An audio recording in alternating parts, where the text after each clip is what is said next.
So how about this for 49ers character development? Brock Purdy was on a national podcast, and he called the host, Taylor Lewan, the former Tennessee Titans offensive lineman, a tool to his face. It was hilarious. Bussin' with the boys. Go check out the episode as soon as we're done here today. We're seeing more personality from Brock Purdy in interviews than we ever have before. The contract has been signed.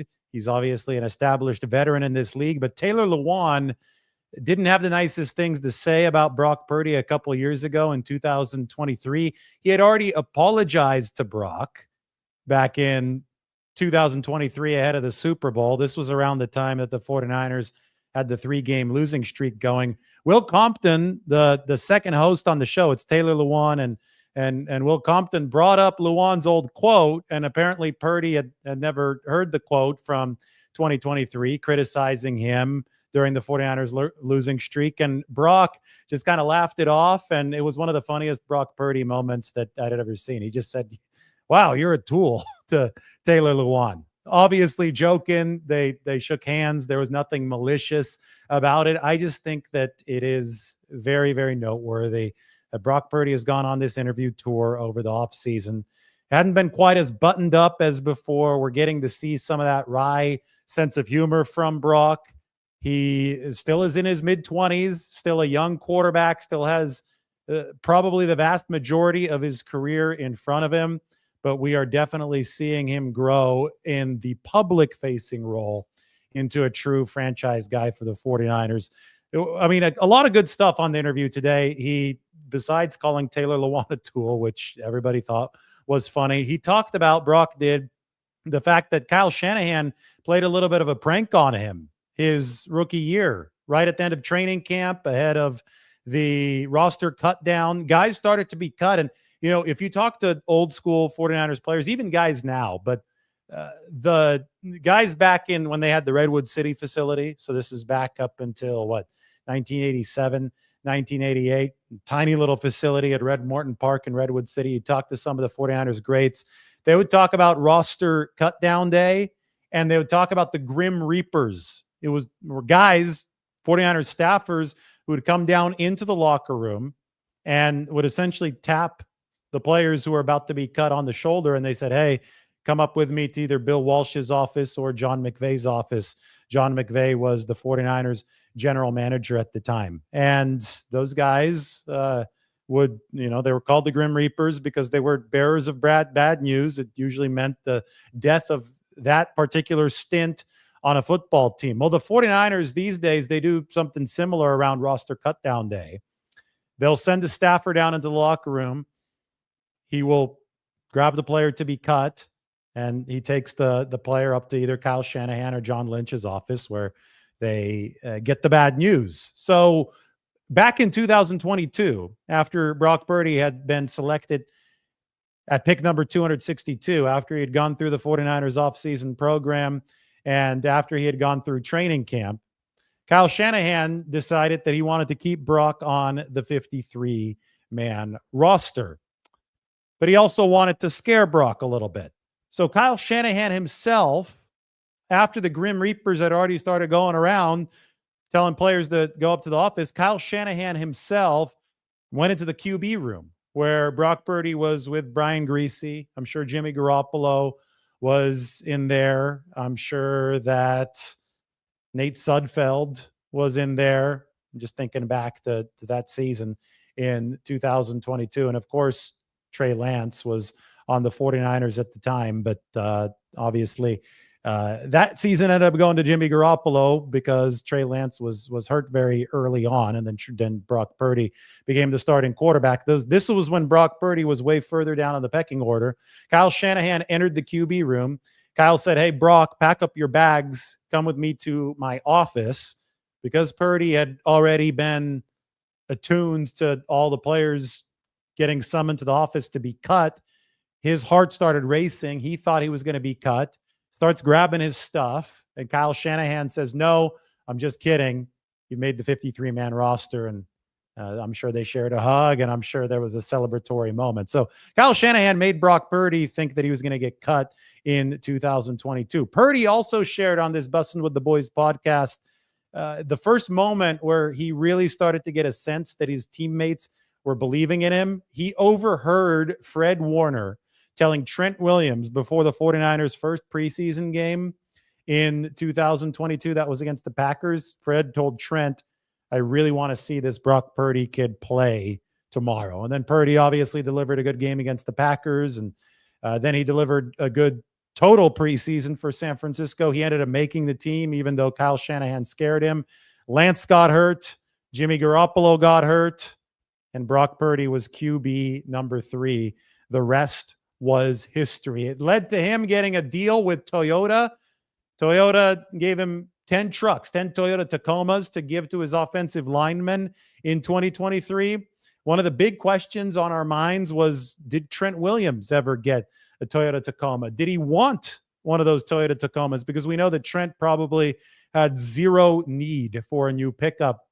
According to Brock Purdy on the podcast today, he said that Trent Williams absolutely said, hell yes, I want a new Toyota Tacoma. I'll even paint it pink. But then something happened. There was something lost in translation, and the Toyota Tacoma never made it to Trent Williams. It went to the other 49ers offensive lineman. Apparently, George Kittle at some point got involved. He wanted the truck meant for Trent Williams from Brock Purdy, courtesy of Toyota. I don't know if the situation ever got resolved, but I am happy that we have closure. I am happy that we know that Trent Williams did indeed want a truck and that it was pink. According to Purdy on the podcast, Trent Williams now is a driver, taking him to the 49ers facility and differing types of very premium cars. So Trent Williams has taken his big contract and made another investment with it. He's going to be back with the 49ers in 2025. I highly recommend everyone listen to that episode with Brock Purdy. It was very, very good stuff. I promised some new Mykel Williams, Bryce Huff stuff. Well, I will deliver on that promise because there's a new article up on the San Francisco Standard. There it is. This is with Chris Kasarik, but it's Mykel Williams, Bryce Huff, and the 49ers' vision for a revamped defensive line. 1,400 words. I'm in Prague. I'm in Europe right now. I wrote 1,400 words with Chris Kasarik on, and by the way, Kasarik is a Czech name, which is funny, but 49ers defensive line coach, probably has some ancestry back here.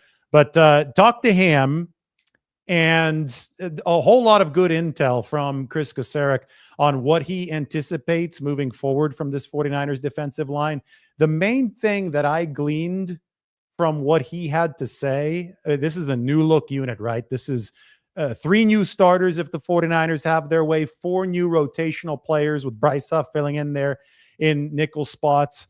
This is a repeat of what the setup was in 2019 from a coaching standpoint.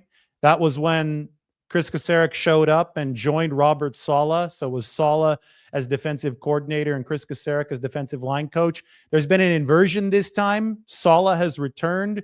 Kasarik has been there since 2019. Both of those guys are now at the top of the 49ers defense, and they have this entire infusion of new talent.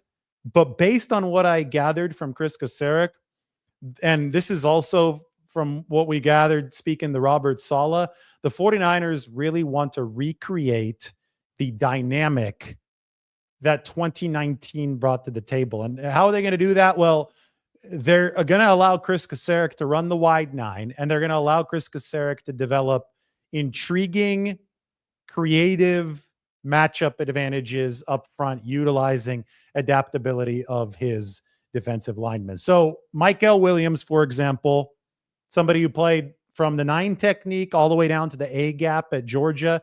They loved that skill set that Mykel Williams showcased. They're going to let Mykel Williams play along that entire line, or at least as an outside in player. They want their defensive tackles, the specific defensive tackles like CJ West, the new pick out of Iowa, the new pick out of Indiana, and Alfred Collins, the 2nd round pick out of Texas.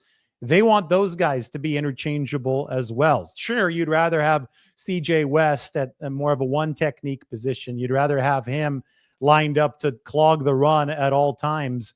But with the way that the defensive line has to shift pre-snap now to counter what offenses are doing ahead of the snap, it's not always going to be that simple. So your one tech is going to have to be able to play a three tech, and the three tech is the position that you typically reserve for a taller defensive tackle and somebody like Alfred Collins, who they may want to reprise DeForest Buckner's role with. But both of these guys better be able to play both of those positions. So one thing that Chris Kasarik talked about was Nick Bosa is huge for this defense to be able to communicate the message that has been constant from the coaching staff ever since Chris Kasarik showed up in 2019. Since you have so many new faces, Nick Bosa is pivotal to bring that information and pass it along, especially to the other defensive ends. But Kevin Givens is really important too. Kevin Givens is the other veteran stalwart on this 49ers defensive line. He too, like Nick Bosa, joined San Francisco back in 2019. So he knows what Chris Kasarik wants. He knows what the combination of Chris Kasarik and Robert Saleh wants. And he's going to help impart the message that the 49ers need, the one of continuity, while all these new players in the fold, to the defensive tackles. So Bosa is the conduit for information for defensive ends, and Kevin Givens is the conduit of information for the defensive tackles. This seems like a very, very big deal to Chris Kasarik. I thought that, the most telling quote from Chris Kasarik comes from him talking about what Robert Saleh means to this team when everything is taken in the context of a schematic evolution. Here it is. This is up on the San Francisco Standard. The article is available to you in the description. But here, read this up at the top. You're going to see some changes in the back end, more than up front, Kasarik said last month of Saleh, who, like all NFL coaches, has evolved areas of his approach over the years. But it's still Robert Saleh's defense. And up front, there will be only small, minute tweaks. As I write down here, that's a key note because it verifies that the 49ers maintain full belief in Kasarik and his wide nine approach as new faces establish themselves around Bosa, who's entering his 7th season with the team. So, big theme here. 49ers trying to recapture some of the magic that they felt in 2019. Remember, in 2018, they're the number 28 defense in all football. They weren't very good in 2018. In fact, I would say they were downright bad, historically bad when it came to forcing takeaways. They only had 2 interceptions, which was an NFL record low. They severely lacked an edge rush in 2018. So what did they do? Not only did they go out and get premium edge rushers in Nick Bosa and in D Ford, but they also brought in a new defensive line coach in Chris Kasarik. Kasarik, the new wide nine, aggressive approach for those edge rushers to have a better angle around the tackles to the quarterback, combined with Bosa, combined with D Ford, obviously mixing in well with guys like DeForest Buckner and Eric Armstead, fueled one of the greatest defensive jumps year over year in NFL history. The 49ers, who finished number 28 defensively in 2018, with Saleh and Kasarik aboard in 2019, finished number 2, and they led the NFL in sacks. So now you fast forward half a decade, 2024 was, I think from a talent perspective, it was the least talent that Kasarik has had since 2018 along that defensive line. The era of Band-Aid fixes for the 49ers is in the past. The Band-Aid fixes didn't work last year. Leonard Floyd, Malik Collins, Javon Hargrave, to an extent, I think was a Band-Aid fix as well when they needed more pass rushing from the inside. Those guys did not contribute to a quality run defense. The 49ers decided we got to scrap this. We got to go back to the basics. We have to make sure that the run defense is there so that we can actually pass rush. So the 49ers have reinfused the gutted defensive line with young talent. They used 3 draft picks on defensive linemen between Mykel Williams, Alfred Collins, and CJ West. And they're going to hope that the archetype that worked so well moving from 2018 to 2019 can be reapplied with this group moving from 2024 to 2025. CJ West, with his violent hands and his technique frame, he's 6 foot, 6'1", 316 pounds. Think DJ Jones. They're thinking 1 technique, 3 technique for CJ West. He might be better at the 1, but they know that he's got to be able to play across that entire interior. The 1, the 2Y, the 3 technique. CJ West has to have that down. Alfred Collins, they see that length with Alfred Collins, so I think that they're envisioning some DeForest Buckner with what Alfred Collins might want to do. And then Mykel Williams, well, we talk about him playing that jack position at the University of Georgia, playing all across the defensive line.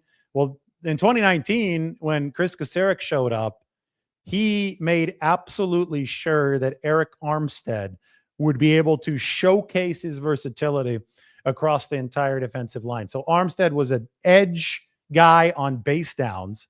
He helped deliver the run stopping that the 49ers needed to have some fun in the pass rushing department.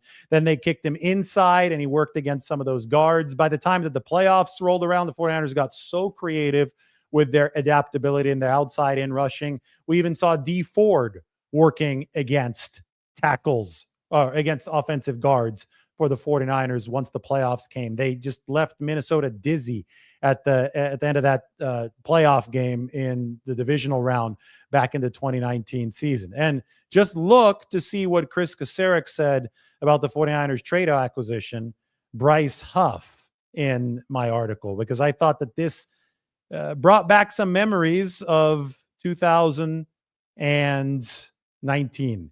Bryce can also bump down as a spinner, stand-up dude. That allows you to have more moving parts across your front. It allows you to locate matchup issues from a protection standpoint, not a personnel standpoint. So the 49ers, their goal is to be able to identify where opposing offensive lines are weak. They might be weak against the speed rusher. They might be weak against the guy with longer arms who can translate length to power. They might be particularly weak against the technical rusher. I know that Nick Bosa brings all of the above to the table, but with varying skill sets, different sizes, and different abilities to versatility, to adaptability, the 49ers feel that they can exploit offensive lines with the personnel that they have this year. Last week, I wrote all about the biggest weakness from 2024 and also from 2023, which is the 49ers' struggles to stop the run that prevented them from getting into good pass rushing situations. Obviously, they've focused so much firepower this offseason on trying to fix those run defense issues. But when it comes to actually rushing the passer, that's what I wrote about in this latest piece up on the San Francisco Standard.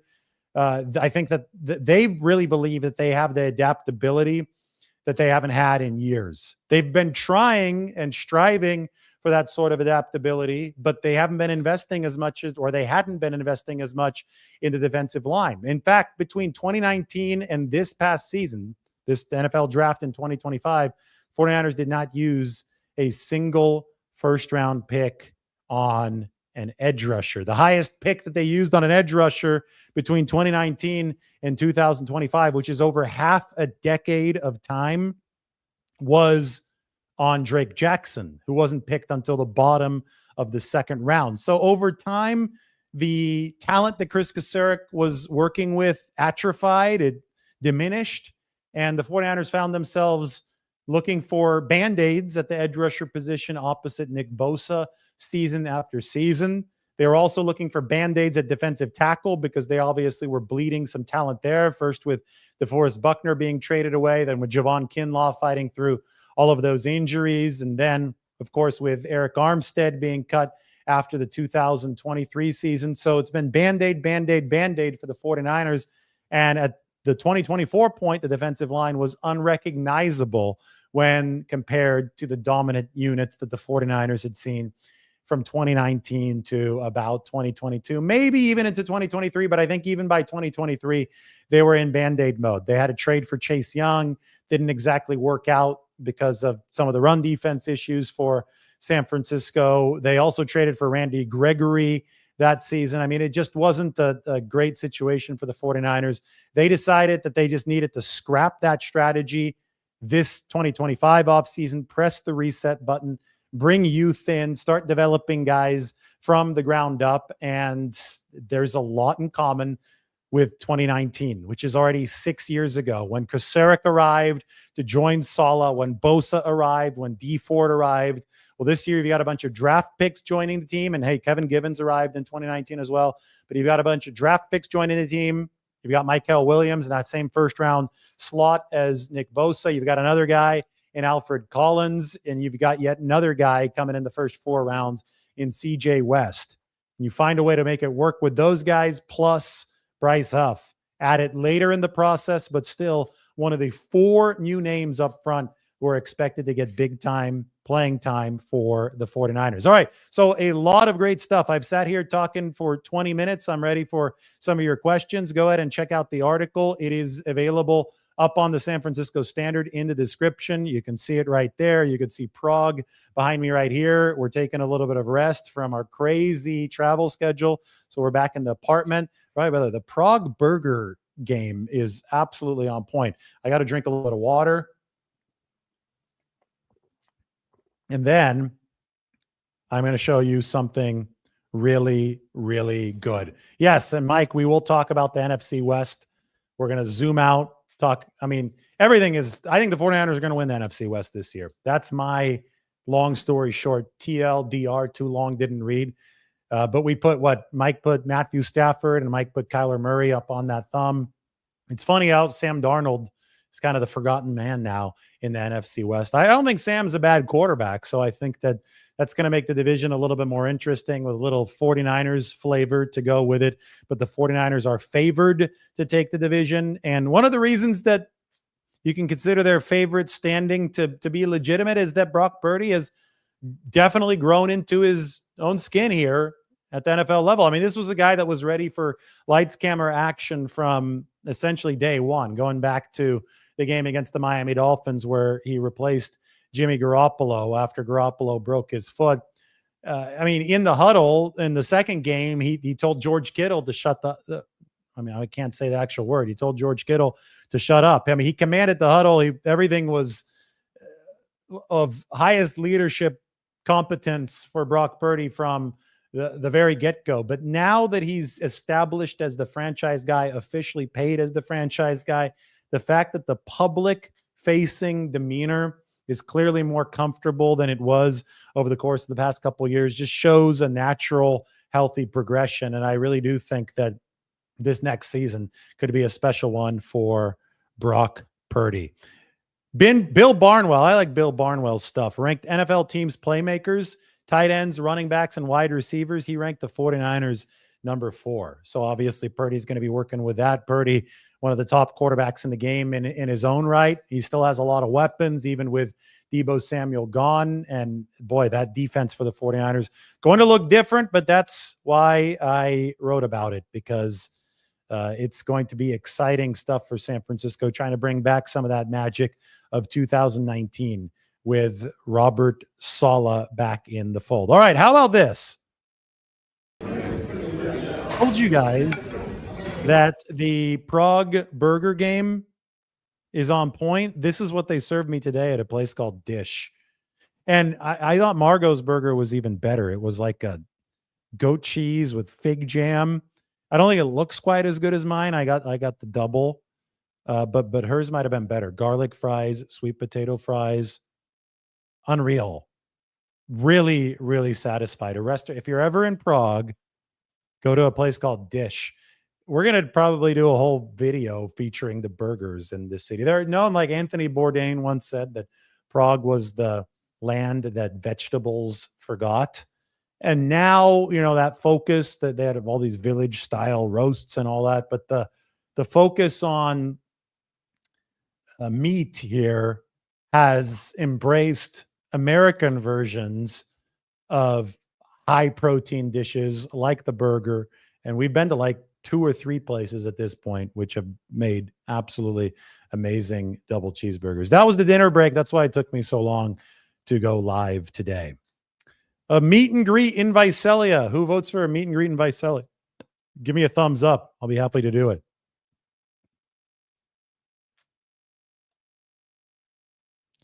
This is an interesting question from Tony. What would it take for Demo to start at nickel over outside corner? He seems to thrive closer to the line of scrimmage. He does like run support, some of that contact, being that glorified linebacker.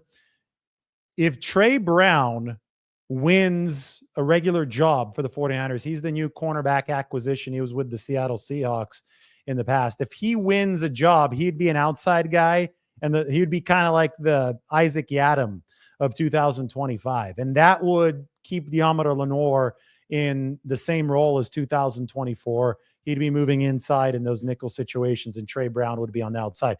Conversely, if someone like Upton Stout wins the nickelback role and he's a nickelback specialist, well, then that would mean that Diamondo Lenore stays on the outside, which I think Demo has said that he'd prefer. But I agree with you that he's really damn good when he could be versatile, moving inside and outside. Makes him one of the best cornerbacks in the game. You know, the guys who were selected to the Pro Bowl last season, those guys didn't have and didn't showcase the same type of versatility that Diamondo Lenore did between inside and outside.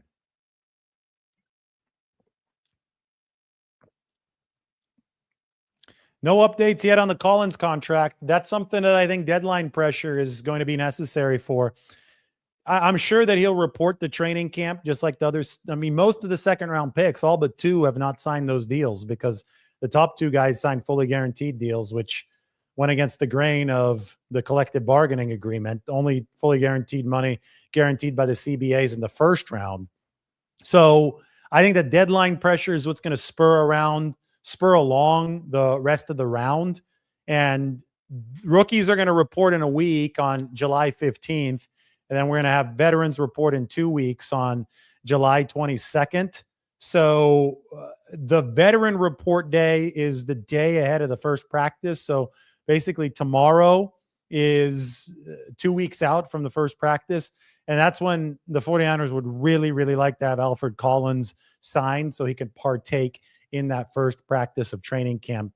Otherwise, I think there's going to be some hand-wringing because every single new addition here is going to be counted on to deliver for the 49ers on the defensive line. All three of those draft picks, they've got very crystal clear roles cut out from them. We could talk about Mykel, we could talk about CJ West, but we cannot forget about Alfred Collins. I do think that's going to get done. I do think it's just a matter of finding new precedent. There are 30 other teams who are in the 49ers boat.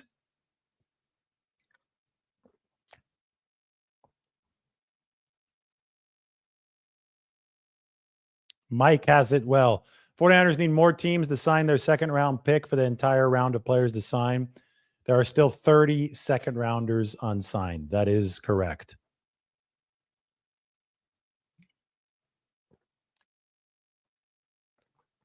I would have saved you half, Corey, but you would have had to have flown to Europe and gotten here before the restaurant closed. I don't think that would have been possible. I did finish the burger.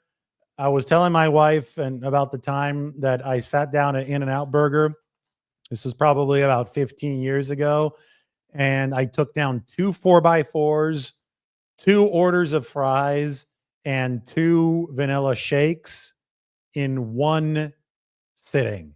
And I didn't throw up. I was fine. I thought that it was getting into very dangerous territory about a quarter of the way, half the way through the second 4x4. Your head starts spinning. It's just like all this meat and cheese.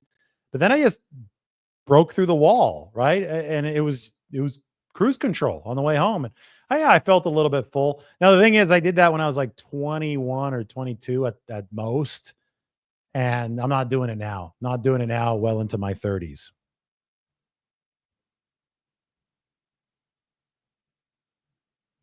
What are my thoughts on seeing Terrell Owens' son getting some playtime?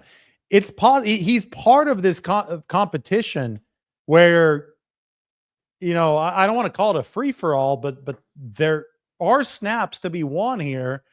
Nobody really knows exactly how many or when that opportunity will arise. But look at Brandon Ayuk. He's probably not going to be ready for the first 4 weeks of the season. Look at Demarcus Robinson. He might be suspended at the start of this season. Then you realize, okay, well, there's at least one spot on this 53-man roster. The 49ers need somebody to fill it. And they've got guys like Tariq Owens, who's already been in the system for a year. He's been working on his body, hell of an athlete, obviously has the pedigree. They've got somebody like Isaiah Nair, who's also, I mean, he was one of the most athletic guys in the entire 2025 draft class. He has joined the team as an undrafted free agent. We'll see if he can develop some consistency. All these guys who bring really, really impressive athleticism to the table, I think that they're auditioning for the 49ers to be a back-end receiver on this team. And as long as you get a spot on the train, right? As long as you find a way to be on that 53-man roster, anything could happen. Even if you find your way into the building on the practice squad, something good can happen, because you never know how these NFL seasons will go. So it's going to be a big training camp for Tariq Owens, who improved markedly over the course of his first training camp last season. And now more improvement must come, but he definitely has an opportunity. Bo has been a member for 2 months. That's awesome. We've released some videos early for members. We got a lot of cool stuff coming up for actual members during the season, including some exclusive meet and greets, and something like the Upton Stout video where I went to Upton Stout's college and interviewed his coach, Ty Helton. That came out for members first. So go ahead and sign up for a membership right now. It's a really good way to support the channel. Bo has been a member for 2 months. Thank you to him. There's a picture of the burger. I did not mean to put that up on the screen right now. What I wanted to do is put a screenshot of my article up on the screen. The double cheeseburger was really good, but I promise you this article up on the San Francisco Standard is even better.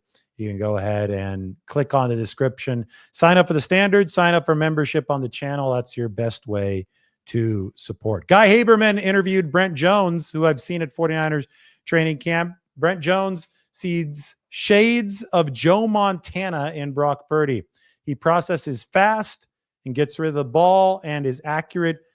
Purdy, one of the most accurate quarterbacks in football. This doesn't agree with the false narratives put out by some, but it is really, really good stuff. It was just posted the other day. Take a look at this right here. It up on the screen. So this is quarterback ranks out of 33 QBs in terms of regular season passes that traveled over 20 air yards without pressure being delivered on a quarterback. So how accurate is any given quarterback throwing the ball, pushing the ball further downfield without the variable of pressure being added into things, because pressure can obviously be disruptive in an unfair way to accuracy.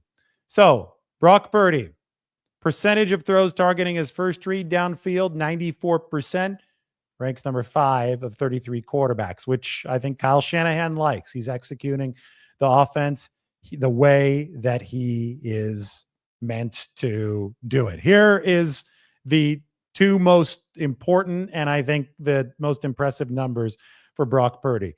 His catchable ball percentage on throws of over 20 air yards was 69%.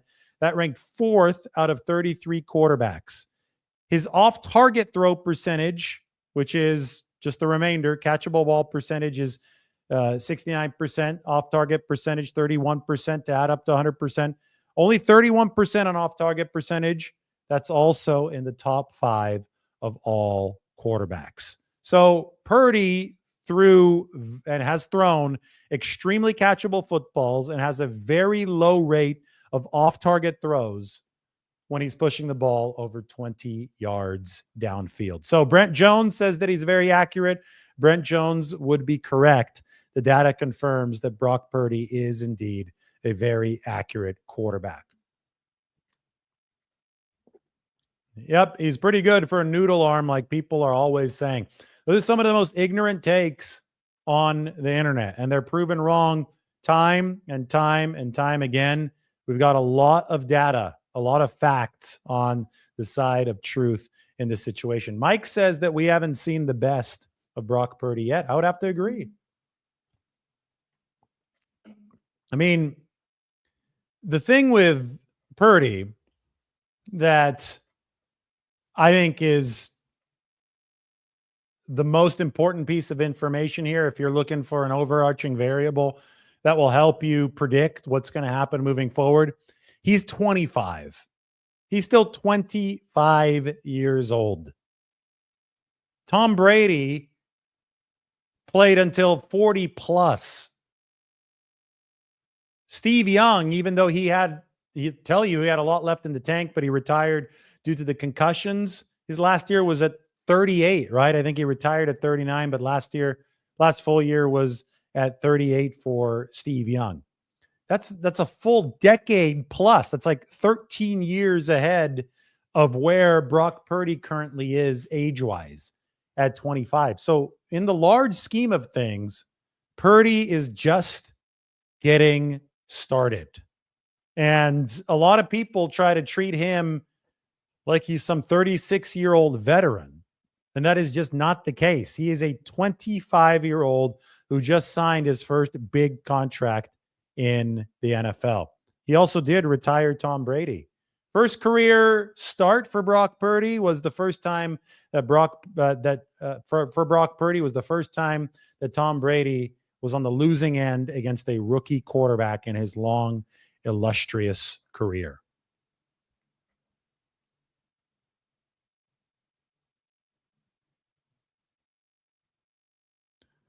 What do I want to see not only from Evan Anderson, but also from Kalia Davis? Well, Kalia's got some work to do to make the roster because I think that Evan Anderson, based on performances last year, is ahead of Kalia Davis in the pecking order.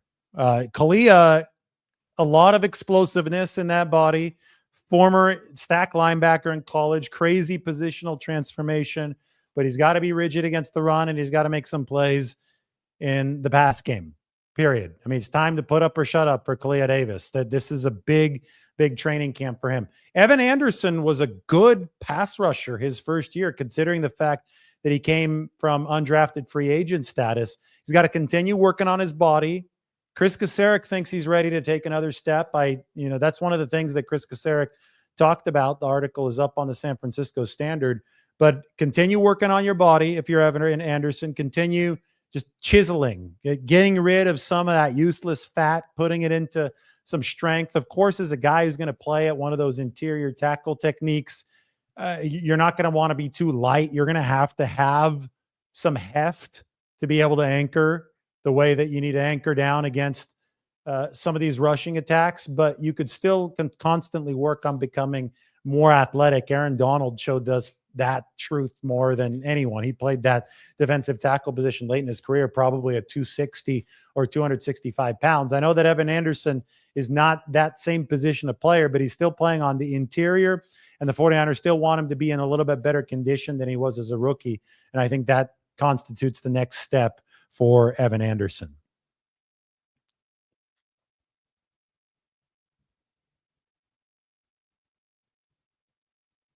Tony says that Kalia Davis might be the odd man out. He has to show out in the preseason. He's lacking size to anchor the double teams. Evan Anderson, as I just said, I just read this right now after I said it, but Evan Anderson definitely the favorite to make the 53.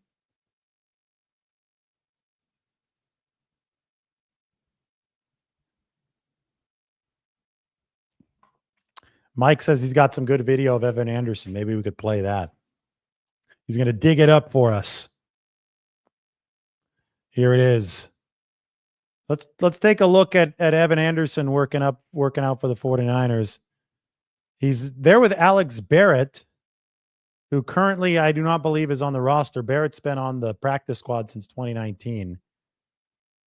But I'm guessing the 49ers will bring Alex Barrett back at some point during training camp because he's been a good, loyal, productive practice squad guy for them for the course of several seasons, but I do not believe that he's currently on the roster. This is from D-Line Vids. Mike, I can't save this movie for whatever reason. I don't know why. It says the media cannot be saved. So we're not going to play this. Unless you hop in here onto the StreamYard and play it yourself. For whatever reason, I can't save it with WhatsApp, so I can't get it to the people. All good. We'll see if Mike is able to sneak in here into the room and play the video on his end without sound. But if not, no problem. I mean, Evan Anderson did look really good last year. I still remember that big stop that he had in Tampa.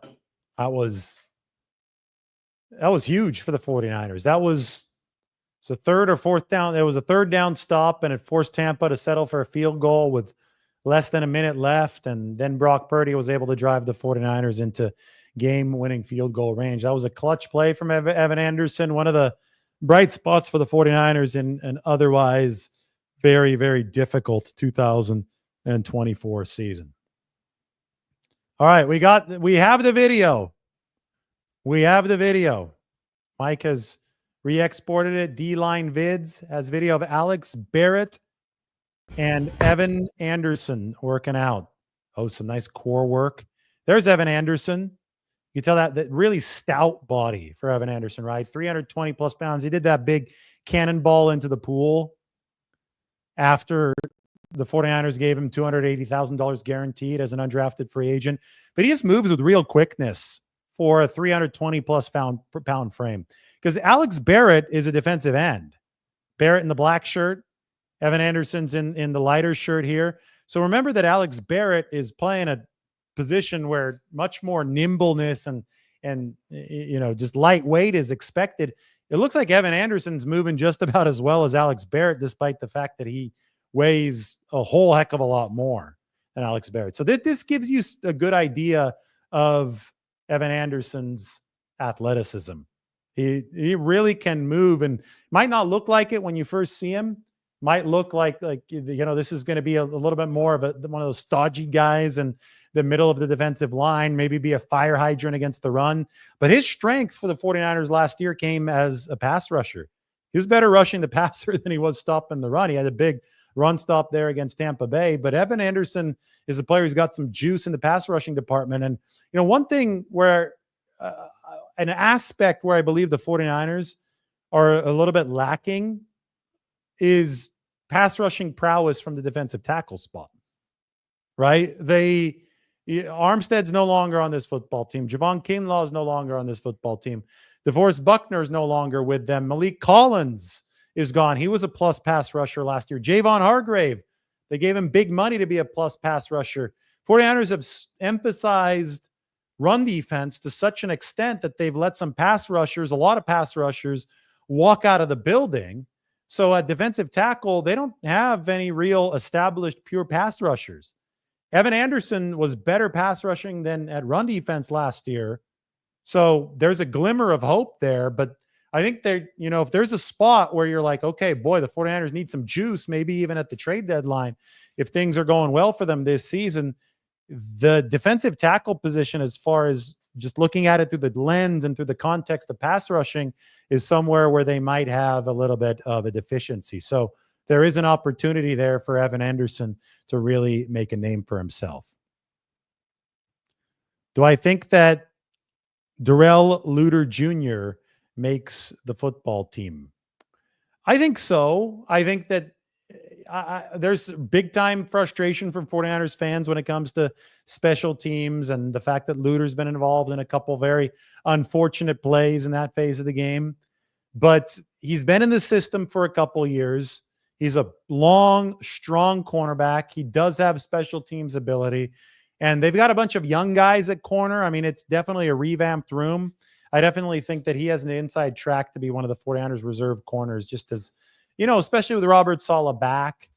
And I know they're going to be running different coverages. I know they've evolved away from the Seattle style cover 3, but they still play some cover 3, and they still definitely press up on wide receivers. And I think Darrell Luter Jr. has a good skill set for that particular purpose. Tony's coming through with a lot of good comments today. Isaac Guerrero is the 49ers X factor this season. Provides relief for CMC without losing a pass catcher out of the backfield. Big play potential. I think that's a fair point. All right, everybody, go and check this out. You could sign up for a membership to the channel, but I think you need to sign up to the San Francisco Standard. Get this up on the screen again for everybody, because if you sign up for the San Francisco Standard, you could read this big line on this big article on the 49ers defensive line with Chris Kasarik. Definitely worth your time. Link is in the description. We're doing all this content from all over Europe. The least you can do is read some of the articles, hit the subscribe on the video, and have a great rest of your Tuesday.